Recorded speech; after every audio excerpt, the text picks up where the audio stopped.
First hardcore show I ever saw was when I went up to Emerson College in September of 1981. I showed up and soon after ended up at a place called the Media Workshop, and it was a SSD control show, and there was about 20 kids there, and I think it was their third show that they ever played. After the set, the guitarist took his guitar off, and they all sort of approached me because there was just not a lot of kids going to these things in 81, and wanted to know who I was and what I was doing there, and I met the band right there, and I just got swept up in this hardcore thing.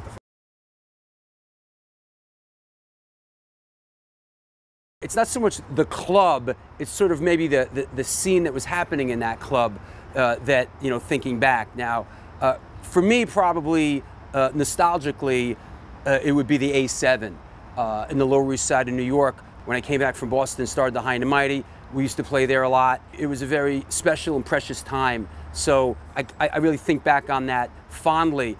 But there's a lot of clubs that I miss. I got to say that one of them that closed recently that I really miss is the Grand Victory in Brooklyn. I thought that was a great club. You know, it had a great feel to it. But of course, you know, CBGB's somewhat. I miss Webster Hall already. It's been closed a while, and that was a really special venue here in New York.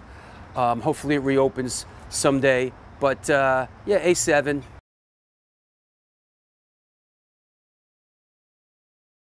You know, one guy that comes up for me is Jack Choke Kelly, who sings for Slapshot now.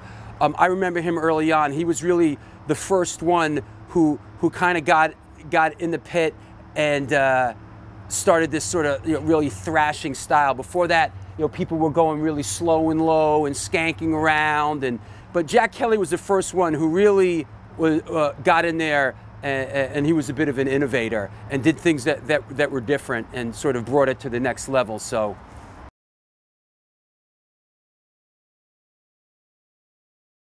Well, I saw a lot of shows in 81 and 82 that were great. And I saw the Bad Brains many times in 81 and 82. We went and saw them play anytime, anywhere. We would travel all over the East Coast to see them. I probably saw the Bad Brains in 81 and 82 probably, you know, I don't know, 20, 25 times. They were magical. I mean, that's no secret, right?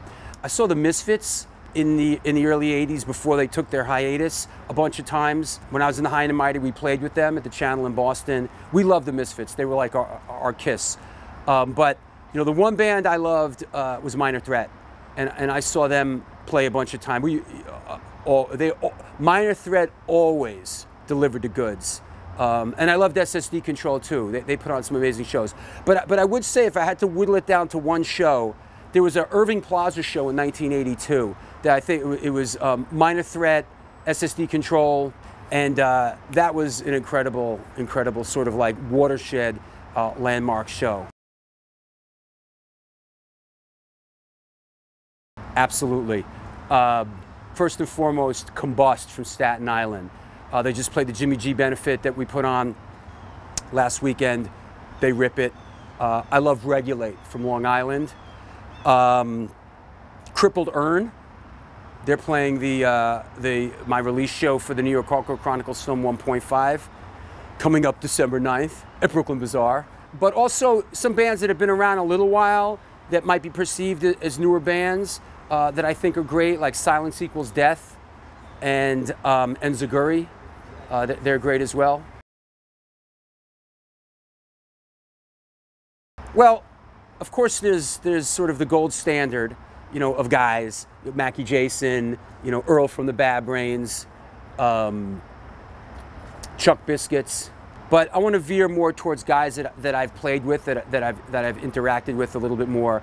And when I first joined Antidote, Arthur Googie was playing drums. He left the Misfits and formed Antidote with Nunzio, and then I joined later on. I really enjoyed playing with the Goog. I thought he was great. I also like playing with Matt Gray, who plays with Antidote now, and he's in the Drew Stone Hit Squad with me. He's a drum teacher, and he's a fantastic drummer. Also, Lukey Luke from Gorilla Biscuits is a great drummer. Sammy Siegler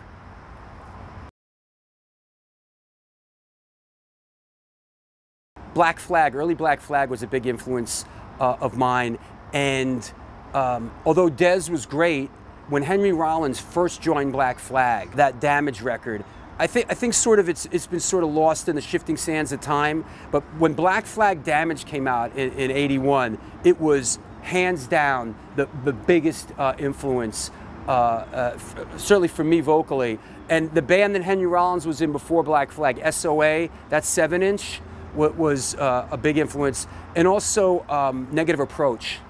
I based my band, The High and the Mighty, basically on Negative Approach and early Black Flag. I think later on, from sort of traveling the world and tour managing, when I was tour managing with Biohazard and sort of doing all these tours and seeing some, you know, some of the bands at the time work the big stage. I got to say, in a certain way, Phil Anselmo from Pantera, you know, I lifted a few things from Phil as far as how he kind of handles the crowd and his mannerisms. You know, I got to say that, and I got to shout out Lou Kohler from Sick of It All, who I think is not only really the greatest New York hardcore frontman, but hardcore frontman, but one of the best frontmen in any genre. I think he's great. As far as guitar influences, what I'm doing now with the Drew Stone Hit Squad, I'm real influenced by a lot. Look, Woody Guthrie.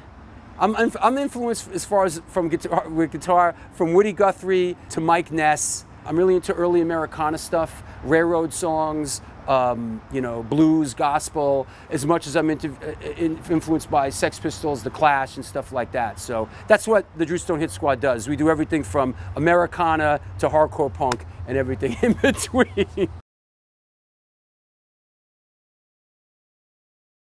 Message to the youth. Listen, just what my dad instilled in me as I was growing up, that I've carried through my life, and I've told my kid, and that's, I don't care what you do with your life, just as long as you're happy doing it. Well, let's fucking hope not, as I make these films and do all these 10 questions. But listen, I don't think that, you know, hardcore as an art form will never die. And art by nature is cyclical. And the wave goes in and the wave goes out. Yeah, you know, it's not the first wave where it's new, fresh, and exciting. But it's new, fresh, and exciting for a new generation that comes in. And I think that what makes New York hardcore really unique is that it's a lifestyle and it's a family. And it's not just a phase like a lot of other scenes in America where people did it and sort of moved on. Here in New York, you're DFL, you're down for life, you're in it for life. So I think that's what makes the New York hardcore scene so unique, and, you know, part of the reason I love it and part of the reason why I'll always be a part of it.